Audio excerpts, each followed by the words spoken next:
Hi అండి, welcome to our YouTube channel నిరుదమ lifestyle. మేము విజయవాడలో అలా బయటికి వెళ్దామని వచ్చామండి. ఉండవెల్లి కేవ్స్కి వచ్చేసాము. ఇక్కడ టికెట్ తీసుకునేది ఇది టికెట్ అండి. టికెట్ అయితే 25 రూపీస్ ఉంది ఒక్కొక్కరికి. చాలా రీజనబుల్గా ఉంది. ఇక్కడ వచ్చేసి ఉండవెల్లి కేవ్స్ చూడండి ఎంత బాగుందో. దూరం నుంచి మొత్తం ఒకేసారి చాలా పెద్దగా తీసేసాను వీడియో. ఎవరైనా చూడని వాళ్ళు ఉంటే చూడండి ఫ్రెండ్స్ వీడియోని. ఈ వీడియో లాస్ట్ వరకు చూడండి, మీకు కొన్ని డీటెయిల్స్ అయితే చెప్తాను నేను. ఎందుకంటే ఇక్కడ లోపల పద్మనాభ స్వామి వారు ఉన్నారు, ఆయన గురించి కూడా చెప్తాను మీకు. ఓకేనా ఫ్రెండ్స్? చూడండి, ఇప్పుడు హాలిడే కదా, సండే కదా, చాలామంది వచ్చారు ఇక్కడికి చూడటానికి. ఫ్యామిలీస్ అండ్ ఫ్రెండ్స్ చాలామంది అయితే వచ్చారండి. మేము కూడా అలా వెళ్దామని బయటికి వెళ్ళాము చూడటానికి. చాలా చల్లగా ఉంది బయట. ఇక్కడ క్రీస్తు శకం 6-7 శతాబ్దంలలో నిర్మితమైనదండి 4 అంతస్తుల గుహాలయము. చూడండి, ఇక్కడ బోర్డు ఉంది కదా, ఈ బోర్డు మీద అన్నీ ఉన్నాయి, చదువుకోండి, ఏం పర్వాలేదు, బాగా కనిపిస్తున్నాయి లెటర్స్ కూడా. ఇక్కడ శేషశయన విష్ణుమూర్తి అంటారు పద్మనాభ స్వామి వారిని. చూడండి, ఇక్కడ వచ్చేసి ఇంగ్లీష్లో ఉంది. ఎవరైనా అదర్ కంట్రీస్ వాళ్ళు వస్తే వాళ్ళకి కూడా అర్థం కావాలి కదా, అందుకనేసి తెలుగులో ఒక బోర్డు, ఇంగ్లీష్లో ఒక బోర్డు ఇక్కడ ముద్రించబడినది. ఇప్పుడు పైకి వెళ్ళడానికి కొన్ని స్టెప్స్ అయితే ఉంటాయండి. కొన్ని స్టెప్స్ ఎక్కితే మనం పైకి ఎక్కగలగచ్చు, లేదంటే ఇంకో రూట్ ఉంది, అటు అయినా వెళ్ళొచ్చు అనమాట. అంటే కొందరు నడవలేని వాళ్ళు కూడా ఉంటారు కదా. ఇప్పుడు పైకి వచ్చేసామండి. చూడండి ఎంత పెద్ద ఏరియా, అంటే చాలా పెద్ద గ్రౌండ్, పార్క్ లాగా చేసేసారు ముందర అంతా. చూడండి ఫ్రెండ్స్, ఎవరైనా వెళ్ళారా లేదా ఇక్కడికి? వెళ్ళకుంటే ఎప్పుడైనా విజయవాడ అమ్మవారి దర్శనానికి వచ్చినప్పుడు చూడండి, ఇక్కడ లోపల పద్మనాభ స్వామి వారు ఉన్నారు. చూడండి, ఉండవెల్లి కేవ్స్ అంటారు వీటిని. కేవ్స్ అంటే గుహలు, లోపల ఇంకా ఉన్నాయి, నేను చెప్తాను, వీడియోస్ తీశాను, చూడండి లాస్ట్ వరకు. ఇప్పుడు శయన విష్ణుమూర్తి స్వామివారిని మనం దర్శించుకోవాలంటే ఇలా స్టెప్స్ ఎక్కుతూ పైకి అయితే వెళ్ళాలండి. 4 అంతస్తులని చెప్పాను కదా. ఇక్కడ చూడండి, చిన్నగా వెళ్ళాలి స్టెప్స్ అయితే ఎక్కుకుంటూ. ఇక్కడ రోడ్ల మాదిరిగా అనిపిస్తుంది కదా, అప్పట్లో కొందరు ఋషులు ఆకులతో రసం తీసి దానితో బంగారం తయారు చేసేవారంట అండి. చూడండి, ఇందులో వేసి దంచి బంగారుని తయారు చేసేవాళ్ళంట. చాలా లోతున్నాయండి ఆ రోళ్ళు అయితే. అప్పట్లో ఎలా బంగారు తయారు చేసేవారో ఏంటో మరి. ఇక్కడ వచ్చేసి గుహలండి. ఈ గుహలలో చాలా మబ్బుగా ఉంది, గబ్బిలాలు అవి ఇవి అన్నీ ఉన్నాయండి అక్కడ.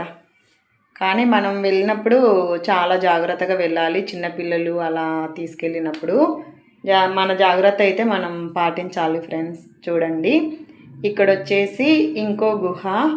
ఈ గుహలో కొన్ని స్వామివార్లటి శిలలు కూడా ఉన్నాయి. చూడండి బయట, చూడండి ఇక్కడ శిలలు ఉన్నాయి చూడండి అక్కడక్కడ. ఇక్కడ లక్ష్మీ నరసింహస్వామి వారు పేగులు తీసేది అన్నమాట ఈ శిల్పం.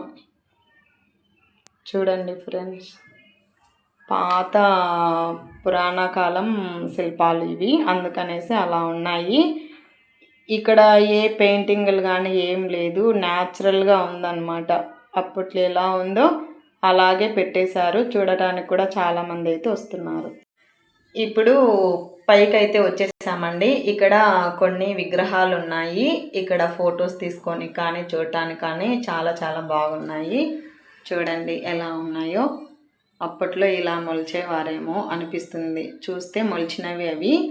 ఇక్కడ ఈయన పాము పడగ కింద తలబెట్టి బాగా విశ్రాంతి తీసుకుంటున్నట్టు అనిపిస్తున్నారండి. అక్కడ ఒక చెయ్యి కనిపిస్తూ ఉంది కదా పైకి, ఆ చెయ్యి ఒకప్పుడు ఏదో విగ్రహం అయితే మొలవాలని స్టార్ట్ చేసి మళ్ళీ ఈయన విగ్రహాన్ని అయితే మొలిచారని చెప్తూ ఉన్నారు. చూడండి, ఇక్కడ చూడండి ఎన్ని శిల్పాలు ఉన్నాయో ఆయన చుట్టూరు. చాలా బాగుందండి. చూడండి, ఇప్పుడు చెయ్యి కనిపిస్తూ ఉంది మీకు. అప్పుడు ఏదో విగ్రహం అయితే మొలచాలని చెప్పేసి అది మానేసి ఈయన శేషశయన విష్ణుమూర్తి, ఈయనను పద్మనాభ స్వామివారు అని కూడా అంటారండి. ఒక్కటే రాయి చూడండి అప్పట్లో పనితనం ఎలా ఉందంటే, ఇప్పుడు అన్ని మిషన్లు వచ్చాయి, వాళ్ళు చేత చూడండి ఎంత బాగా మొలిచారో స్వామివారిని. చూస్తుంటే ఇంకా చూడాలనిపిస్తుంది ఫ్రెండ్స్. అక్కడ చాలా బాగుంది. ఇక్కడ స్వామివారిది ఒకటే విగ్రహం, చాలా పెద్ద విగ్రహం కదా అండి. మనం అక్కడ ఫొటోస్ తీసుకున్నా వీడియోస్ తీసుకున్నా ఏం ప్రాబ్లం కూడా లేదు. చూడండి ఆయన ఎంత ప్రశాంతంగా అలా పవలింపు సేవలో ఉన్నట్టు అనిపిస్తుందండి చూడటానికి. అక్కడ తల దగ్గర కూడా నాగుపాము పడగలు కూడా చాలా పెద్దవేనండి.